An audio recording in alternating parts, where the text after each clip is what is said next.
Shell ಹಾಗೂ drone ದಾಳಿಗೆ ಭಾರತದ 4 ಹುತಾತ್ಮರಾಗಿದ್ದಾರೆ ಅನ್ನೋದರ ಮಾಹಿತಿ ಸಿಗ್ತಾ ಇದೆ. ಇಬ್ಬರು ಸೈನಿಕರು ಮತ್ತು ಐಎಎಫ್ ಅಧಿಕಾರಿಯೊಬ್ಬರು ಬಿಎಸ್ಎಫ್ನ ಎಸ್ಐ ಹುತಾತ್ಮರಾಗಿದ್ದಾರೆ ಅನ್ನೋದರ ಮಾಹಿತಿ ಸಿಗ್ತಾ ಇದೆ. ಅತ್ಯಂತ ನೋವಿನ ಸಂಗತಿ. ಪೂಂಚ್ನ ಕೃಷ್ಣ ಘಾಟಿ ಸೆಕ್ಟರ್ನಲ್ಲಿ ಸುಬೇದಾರ್ ಮೇಜರ್ ಪವನ್ ಕುಮಾರ್ ಅವರು ಹುತಾತ್ಮರಾಗಿದ್ದಾರೆ. ಆರ್ಎಸ್ಪುರ ಸೆಕ್ಟರ್ನಲ್ಲಿ ಸುನೀಲ್ ಕುಮಾರ್ 25 ವರ್ಷದ ಮತ್ತೊಬ್ಬ ಯೋಧನನ್ನ ಕೂಡ ನಾವು ಕಳ್ಕೊಂಡಿದ್ದೀವಿ. ಉಧಂಪುರದಲ್ಲಿ ನೌಕಾಪಡೆಯ ಅಧಿಕಾರಿಯಾಗಿದ್ದಂತಹ ಸುರೇಂದ್ರ ಕುಮಾರ್ ಮೊಗ, ಇವರಿಗೂ ಕೂಡ 36 ವರ್ಷ ವಯಸ್ಸಾಗಿತ್ತು, ಹುತಾತ್ಮರಾಗಿದ್ದಾರೆ. ಬಿಎಸ್ಎಫ್ನ ಸಬ್ ಇನ್ಸ್ಪೆಕ್ಟರ್ ವೃತ್ತಿಯಲ್ಲಿದ್ದಂತಹ ಮೊಹಮ್ಮದ್ ಇಂತಿಯಾಸ್ ಕೂಡ ಹುತಾತ್ಮರಾದಂತಹ ಯೋಧರು. ಭಾರತದ ಯೋಧರು ತಮ್ಮ ವೀರಾವೇಶವನ್ನು ಪ್ರದರ್ಶನ ಮಾಡಬೇಕಾದ್ರೆ, ಪರಾಕ್ರಮವನ್ನು ಪ್ರದರ್ಶನ ಮಾಡಬೇಕಾದ್ರೆ, ಶತ್ರು ಪಡೆಯ ಹೆಡೆಮುರಿ ಕಟ್ಟಬೇಕಾದ್ರೆ ಹುತಾತ್ಮರಾಗಿದ್ದಾರೆ. ಅವರ ಬಲಿದಾನವನ್ನು ಭಾರತದ ಇತಿಹಾಸದಲ್ಲಿ ಎಂದಿಗೂ ನೆನಪಲ್ಲಿಟ್ಕೊಳ್ಳುತ್ತೆ.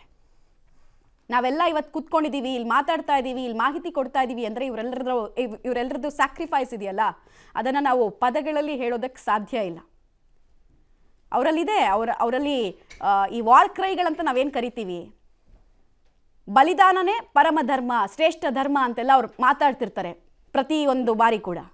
ಸೊ 4 ಜನರನ್ನ ಭಾರತ ಕಳ್ಕೊಂಡಿದೆ ಅನ್ನೋದು ದೊಡ್ಡ ಲಾಸ್ ನಮಗೆ. ಪಾಕಿಸ್ತಾನಕ್ಕೆ ಕಳ್ಕೊಳ್ಳೋದಕ್ಕಿಂತ ಹೆಚ್ಚಾಗಿ ಭಾರತಕ್ಕೆ ಕಳ್ಕೊಳ್ಳೋದು ಜಾಸ್ತಿ ಇದೆ. ಡೀಟೇಲ್ಸ್ ಕೊಡ್ತಾರೆ, ನೇರ ಸಂಪರ್ಕದಲ್ಲಿ ಜಾಯಿನ್ ಆಗ್ತಾ ಇದ್ದಾರೆ ಶಬೀರ್.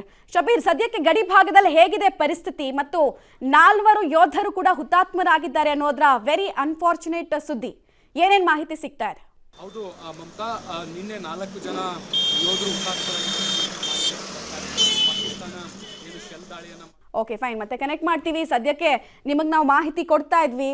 ಸದ್ಯಕ್ಕೆ ಗಡಿ ಭಾಗದಲ್ಲಿ ಪರಿಸ್ಥಿತಿ ಶಾಂತವಾಗಿದೆ. ಆದರೆ ಸಂಭವ್ಯ ಯುದ್ಧದ ಸಂದರ್ಭದಲ್ಲಿ ಓಕೆ ಡೀಟೇಲ್ಸ್ ಬಂತು ನೋಡಿ. ಪಾಕ್ ಸೇನೆಯಿಂದ ರಾತ್ರಿ ಕದನ ವಿರಾಮ ಉಲ್ಲಂಘನೆ, ಪಾಕ್ ದಾಳಿಗೆ ಭಾರತ ಸಮರ್ಥವಾಗಿ ತಿರುಗೇಟನ್ನು ಕೊಟ್ಟಿದೆ. ನೀವು ಇಷ್ಟು ಕೊಟ್ರೆ ನಾವು ದುಪ್ಪಟ್ಟು ಕೊಡ್ತೀವಿ ಅನ್ನೋದನ್ನ ತೋರಿಸಿದ್ದೇವೆ. ಜಮ್ಮುವಿನ ನಗ್ರೋಟಾ ಸೇನಾ ಸ್ಟೇಷನ್ನಲ್ಲಿ ಸೈನಿಕರಿಗೆ ಗಾಯ ಆಗಿದೆ. ಬಿಕಾಸ್ ಇಲ್ಲಿ ಟಾರ್ಗೆಟ್ ಮಾಡಿದ್ರು ಅವರು ಅನ್ನೋದ್ರ ರಾತ್ರಿ ಡೀಟೇಲ್ಸು. ಜಮ್ಮು ಕಾಶ್ಮೀರದ ಗಡಿಯಲ್ಲಿ ಸದ್ಯಕ್ಕೆ ಸಹಜ ಪರಿಸ್ಥಿತಿ ಇದೆ. ಶ್ರೀನಗರ, ಪೂಂಚ್, ರಜೌರಿ, ಅಖ್ನೂರ್ನಲ್ಲಿ ವಾತಾವರಣ ಶಾಂತವಾಗಿದೆ. ಅಲ್ಲಿಂದ ಶೆಲ್ಲಿಂಗ್ ಆಗ್ತಾ ಇಲ್ಲ, ಡ್ರೋನ್ ಅಟ್ಯಾಕ್ ಆಗ್ತಾ ಇಲ್ಲ. ಬಟ್ ಪ್ರಶ್ನೆ ಇರೋದು ಎಲ್ಲಿ ತನಕ, ಎಷ್ಟು ತನಕ? ಏನು ಸಂಜೆ ಆಗ್ತಿದ್ದಂಗೆ ಅವರಿಗೆ ಭಾರತ ಒಂದು ಸಾಫ್ಟ್ ಟಾರ್ಗೆಟ್ ರೀತಿ ಕಾಣಿಸುತ್ತೆ ಅಂತ ಅನಿಸುತ್ತೆ. But Bharat is never a soft target. ಈಗಿನ ಭಾರತ ಅಂತೂ ಹಂಗಲ್ವೇ ಅಲ್ಲ.